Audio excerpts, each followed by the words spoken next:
안녕하십니까, 박병입니다. 이재명 대표는 이제 확신이 쓴 것 같습니다. 그래서 여러 가지로 제가 보기에도 완전히 그냥 다른 거 없습니다. 오로지 이재명을 위해서 목숨을 바칠 만한 사람들이 다 모인 것 같아요. 그쪽으로. 그래 이제 자신감이 확실히 섰죠. 그래서 이제 이번에 보니까 중앙일보인데요. 오늘 이제 26일 화요일이죠. 이른 제하에 이재명 대표에 대해서 올려놓은 게 있습니다. 이재명 거칠어진 입 연일 탄핵 시사, 이렇게 되어 있습니다. 친명들도 고개 돌린다. 이 대표 또 대통령 없는 게 나아, 지지층 결집에 정권 심판 호소, 경선위에 친명 강조했던 후보도 이재명 대신 김부겸이 도와줬으면, 아마 이제 후보로 나가 지금 뛰고 있는 사람 같아요. 그대로 한번 읽어보는 걸로 하겠습니다. 4월 10일 총선이 가까워지면서 이재명 더불어민주당 대표가 윤석열 대통령 탄핵을 시사하는 듯한 강경 발언을 쏟아내고 있다. 이 대표는 25일 경남 진해 유세에서 나라가 이렇게 순식간에 망가지는 것을 본 적 있나? 라며 차라리 없으면 낫지 않았겠나? 라고 말했다.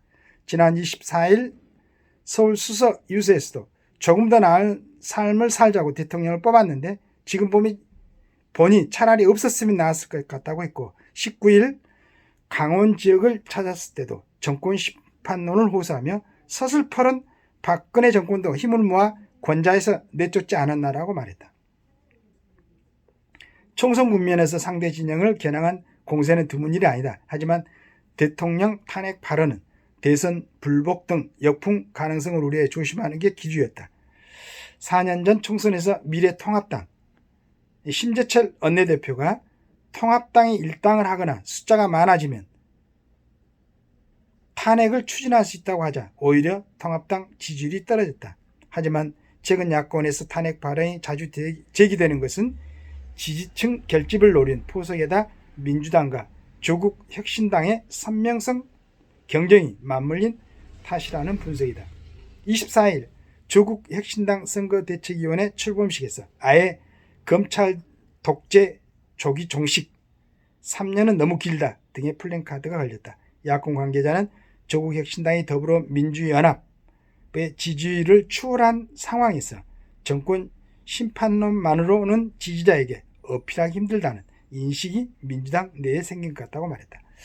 민주당 이 지지자들은 윤석열 대통령의 집권에 대해서 정권 심판 아니고 아마 이제 지금 이재명 대표가 얘기하는 걸 또 오히려 선호할 수 있다, 이런 내용인 것 같아요. 여권은 대선 결과를 부정하는 행위라고 반발했다. 유상범 국민의힘 의원은 야당 대표가 사실상 탄핵을 운운하는 것은 반헌법적이라며 공격했다. 이 대표의 발언 수위가 높아지면서 이른바 친명 마케팅을 통해 당내 경선에서 승리했던 후보들이 본선에선 이 대표와 거리두기를 시도하는 모습도 눈에 띈다. 주로 수도권 험지 후보들이다. 임명을 요구한 한 민주당 후보는 24일 보수세가 강한 이 지역에서 2년 넘게 밭을 다져왔는데 최근 이 대표 강성 발언 때문에 분위기가 안 좋아졌다며 오히려 공동선대위원장인 김부겸 전 총리가 도움을 주셨으면 한다고 덧붙였다. 민주당 원내대표 출신 비명계 박강원 의원을 경선에서 꺾는 김준엽 후보는 20일 SBS 라디오에 출연해 제가 쓴 책들은 이재명과 정조를 동일시하는 내용은 단 한 줄도 없다고 말했다. 정조대학 연구자인 그는 이재명에 보낸 정조의 편지 왜 이재명을 두려워하는가 등 편했다. 한 야권 관계자는 선거가 임박하면 격전지 후보들이 이 대표와 더 강하게 선을 끌 거라고 전망했다. 한편 이 대표는 25일 선대회의에서 최근 성태윤 대통령실 정책실장이 18일부터 농산물 가격이 하락하고 있다고 언급한 것을 적용했다. 이 대표는 18일은 대통령 대판단을 들고 대통령이 875이면 합리적이라고 했던 날이라면서 실현의 물가를 끼워 맞춰 벌거숭이 임금률을 만드는 게 아닌가라고 비판했다. 이 대표는 한동훈 국민의힘 비상대책위원장이 세 자녀 이상 가구 등록금 전액 면제 등 총선 공약을 제안한 것을 두고는 국민의힘이 이제 정신을 좀 차린 것 같은데 훌륭한 제안이라며 민주당의 기본소득 이념이 부합한다고 주장했다.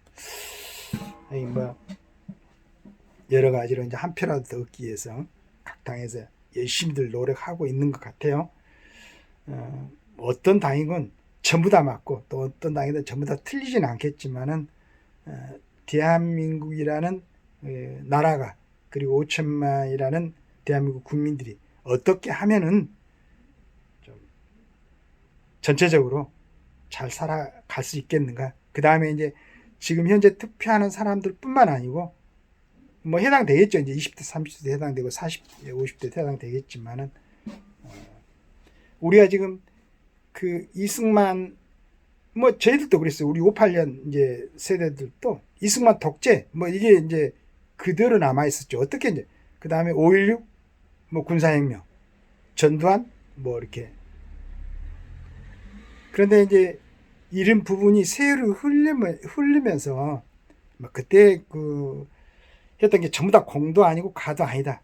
이런 부분은 이제 합리적으로 판단해 보면은 이런 부분은 괜찮았었다. 이런 부분은 오히려 장기 집권했던 게 나았었다.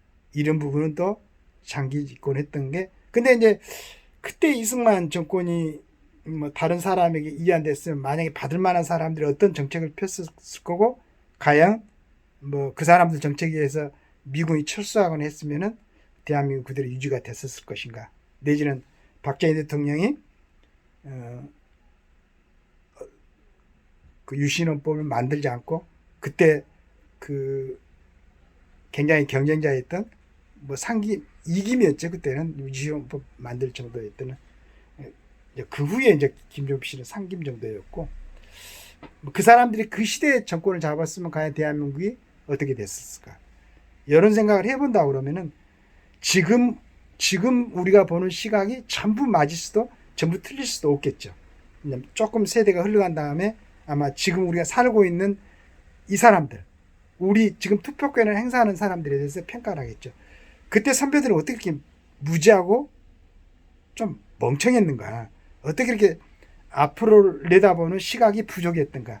이런 평가를 받을 수도 있고 뭐 또 잘 받을 수도 있겠지만은 하여간 그런 것까지 생각해서 지금 우리가 선배들이 뭐 자유민주주의 대한민국을 세운 거 그 다음에 참 그때 당시에 또 많은 그 욕을 먹고 원망을 받으면서도 월남전에 파병하고 거기서 벌어들인 그 선배들의 피와 땀으로 나라를 이렇게 또 세웠고 또 이런 부분들에 대해서 또 전부 다른 또 뭐 이렇게 아직도 뭐 한일 뭐 이렇게 정상 애교에 대해서도 비판도 하고 지금 또 마무리되지 않는 뭐 여러 가지 징병이라든가 뭐 위안부 문제에 대해서도 아직도 이제 평가 그것만 하는 게 아니고 뭐 일제 시대 때 뭐 친일 행적에 대해서도 아직도 뭐 정리가 안 된 것처럼 얘기를 하고 이러는 거죠. 하여간 우리 지금 이 세대에서 2024년 이 세대 4월 10일 총선이 임하는 모든 국민들이 과연 우리 후배들한테 어떤 평가를 받을까라는 고민도 한번 해보면서 4월 10일 투표에 임했으면 좋겠습니다. 다 긍정적으로 평가를 받을 수 없겠지만 그래도 뭐 조금 더 좋은 평가를 받을 수 있도록 지금 이 세대를 투표로서 조금 영향을 미치는 국민들 입장으로서는 한번 고민을 해봐야 되지 않겠는가 하는 생각을 합니다. 감사합니다.